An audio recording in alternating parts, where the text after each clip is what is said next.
Pesquisa Brasil. Entrevista.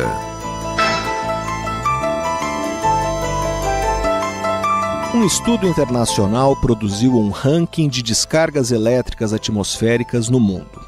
Para falar sobre a incidência de raios no planeta, nós estamos no estúdio da Rádio USP com a autora principal da revista, a meteorologista Raquel Albrecht, que é professora do Instituto de Astronomia, Geofísica e Ciências Atmosféricas, o IAG, da USP.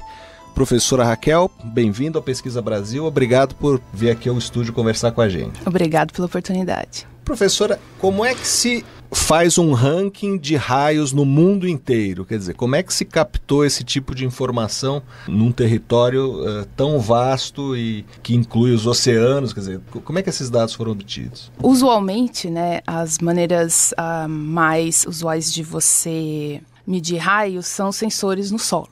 Então, nós monitoramos ondas de rádio em VLF, LF, VHF, que seria aquele ruído que a gente escuta de vez em quando, que é uma tempestade. Só que para isso a gente precisa espalhar sensores ao longo do território todo do mundo. E que isso não é fácil, como você falou, nos oceanos, é difícil você colocar algum instrumento lá.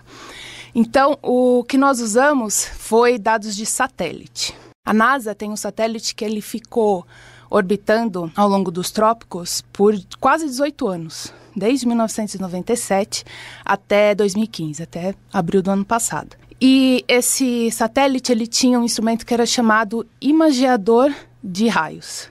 E esse imageador, o que ele vê a iluminação dada pelo raio no topo da nuvem. Então, usando, depois de vários anos, medindo, ele fica circulando o globo, então ele observa as tempestades por algum tempo, alguns minutos, e se nós pegarmos todos esses dados ao longo dos 18 anos, nós podemos fazer uma climatologia média de raios ao longo do planeta, e foi assim que a gente fez esse ranking. Aqueles pulsos luminosos que o satélite conseguiu detectar são as informações sobre os raios. Isso. E pega todo o território do planeta, porque ele é um satélite que ficou circulando no Equador, é isso? Ele é um satélite que nós chamamos de satélite de órbita baixa. Ele circulava entre as latitudes de 38 norte e 38 sul.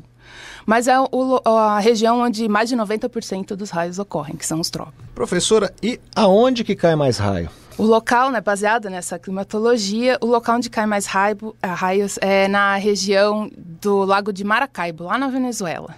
Então, essa região, ela não é um local onde tem as maiores tempestades do mundo, aquelas maiores, intensas, mais intensas, que você veria muitos raios a cada segundo. Não.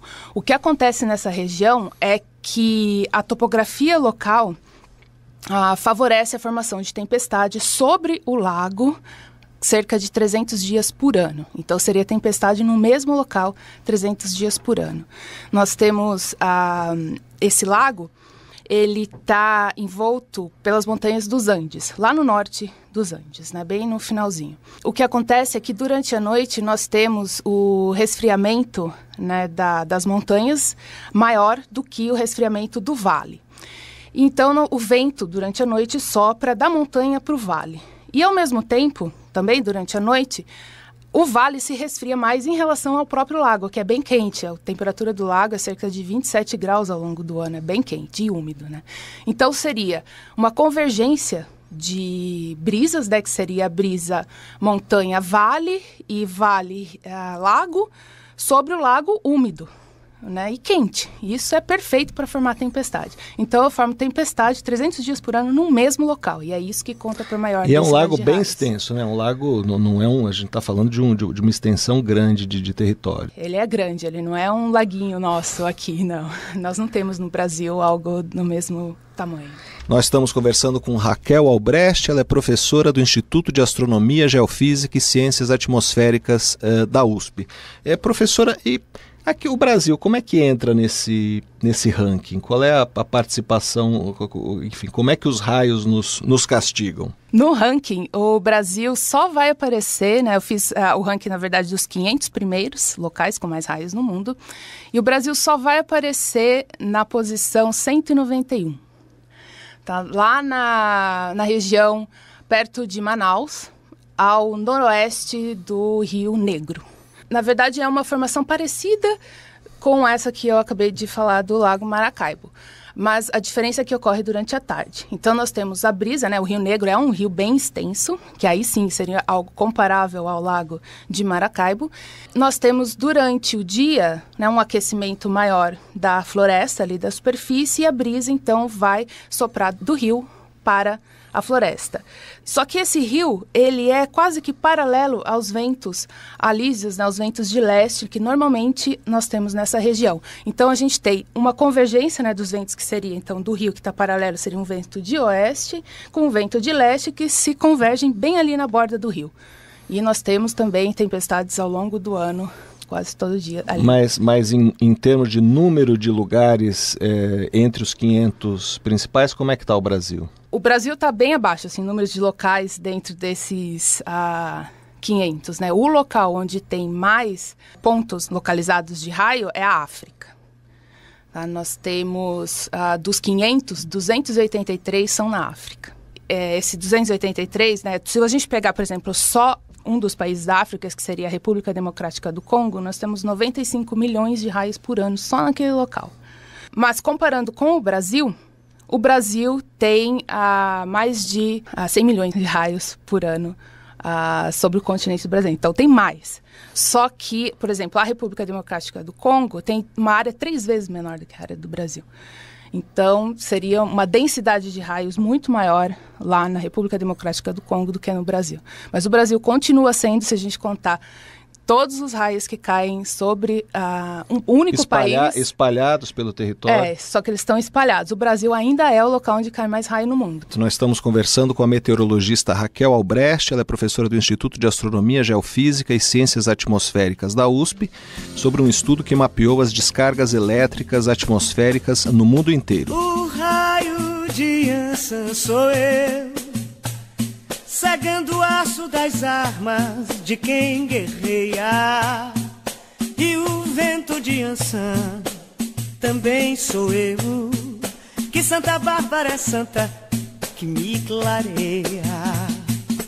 O raio de Ansan sou eu, cegando o aço das armas de quem guerreia. E o vento de Ansan também sou eu, que Santa Bárbara é santa, que me clareia. A minha voz é o vento de maio, cruzando os ares, os mares, o chão. Meu olhar tem a força do raio, que vem de dentro do meu coração. O raio de Ansan sou eu, cegando o aço das armas de quem guerreia. E o vento de Ansan também sou eu, que Santa Bárbara é santa, que me clareia. Eu não conheço rajada de vento mais poderosa que a minha paixão. Quando o amor relampeia aqui dentro, vira um curisco esse meu coração. Eu sou a casa do raio e do vento, por onde eu passo és unido, é clarão. Porque Ansan, desde o meu nascimento, tornou-se a dona do meu coração. O raio de Ansan sou eu, cegando o aço das armas de quem guerreia. E o vento de Ansan também sou eu, que Santa Bárbara é santa, que me clareia. Eu sou a casa do raio e do vento, por onde eu passo és unido, é clarão. Porque Ansan, desde o meu nascimento, tornou-se a dona do meu coração.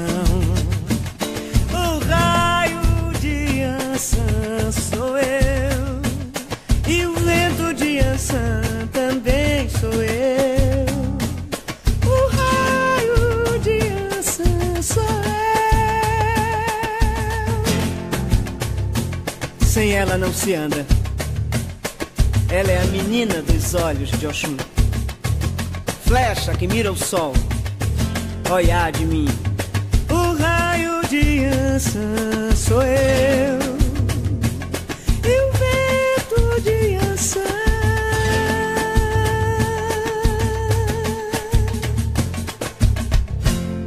ouvimos Maria Bethânia e a música Dona do Raio e do Vento.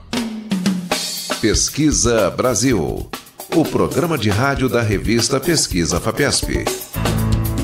Para saber mais, acesse o site www.revistapesquisa.fapesp.br.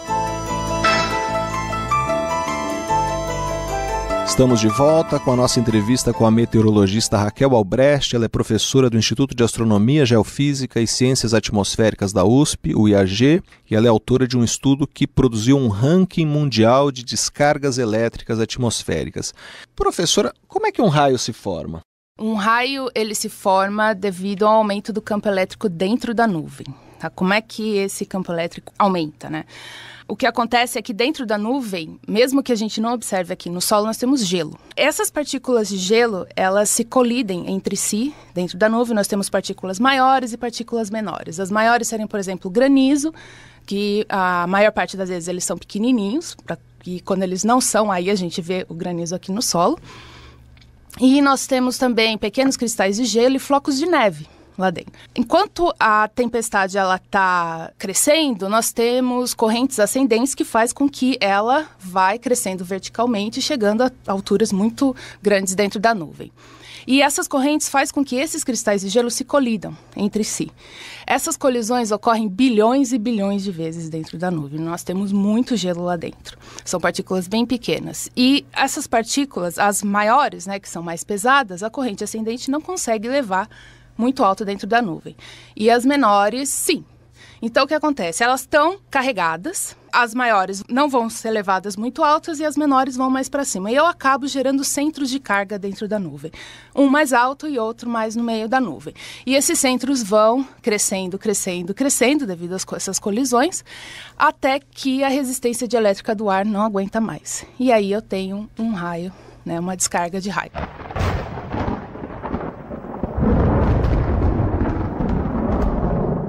No caso do raio nuvem-solo, é que esse centro de carga mais baixo também fica muito intenso se comparado com o que nós temos de cargas elétricas livres, né, aqui no solo. E aí nós temos uma descarga nuvem-solo. Qual é o mais comum? Mais comum é dentro da nuvem. Isso varia de tempestade para tempestade, mas cerca de mais de 90% a 95% dos raios acontecem dentro da nuvem. E isso não é detectado por sensor, não seria detectado por sensor no solo? Até recentemente não, mas agora nós temos tecnologias melhores que detectam sim aqueles dentro da nuvem. E o satélite detecta todos, né? Tanto os que caem no solo quanto dentro da nuvem. Professora, qual é a importância para a meteorologia para conhecer e mapear a concentração e a incidência de raios do mundo, que foi objeto aí do seu estudo? Existe a preocupação natural, né, nossa, de perdas humanas e perda material devido aos danos das descargas elétricas. A gente escuta todo ano que alguém morreu por uma descarga na praia ou na atividade no campo ao ar livre porque não procurou abrigo quando uma tempestade estava se aproximando.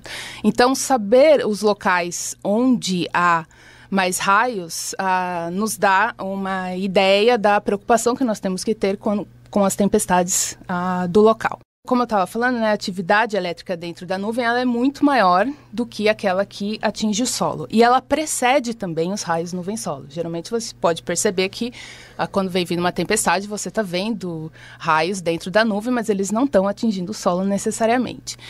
Toda essa atividade elétrica dentro da nuvem e o aumento dela repentinamente nos dá uma ideia de como que estão as correntes ascendentes lá dentro, se elas estão muito intensas ou pouco intensas. E a corrente ascendente ela está diretamente relacionada à severidade da tempestade, se eu vou ter granizo e se eu vou ter ventos fortes e até tornados. Então, se eu monitorar, se está havendo um aumento muito grande, eu posso emitir alerta de tempo severo ou mesmo de raio se aproximando. e salvar vidas, né? E esse tipo de abordagem não está muito longe de acontecer, na verdade, tá? Em outubro desse ano vai ser lançado um satélite que vai ter um sensor imagiador de raios, igualzinho esse que nós usamos nesse satélite de órbita baixa, só que agora esse satélite ele vai estar na posição geoestacionária, ou seja, ele vai estar sempre olhando só aqui as Américas. E ele vai fazer medidas de raio a cada 2 milissegundos e vai ficar enviando esses dados para a gente. Então, é uma revolução que vai ter agora em medidas de raio e possibilidade de alerta de tempo severo. É um satélite norte-americano. Isso, é um satélite norte-americano da NOAA, né, que é a Agência Nacional de Atmosfera e Oceano. Perfeito, nós conversamos com a meteorologista Raquel Albrecht, ela é professora do Instituto de Astronomia, Geofísica e Ciências Atmosféricas da USP, sobre um estudo que mapeou as descargas elétricas atmosféricas no mundo inteiro. Para saber mais sobre o ranking dos raios publicados no Bulletin of the American Meteorological Society, leia a reportagem de Everton Lopes na revista Pesquisa FAPESP ou então acesse revistapesquisa.fapesp.br. Professora Raquel, muito obrigado pela sua entrevista e até uma próxima oportunidade. Obrigada. Você está ouvindo Pesquisa Brasil.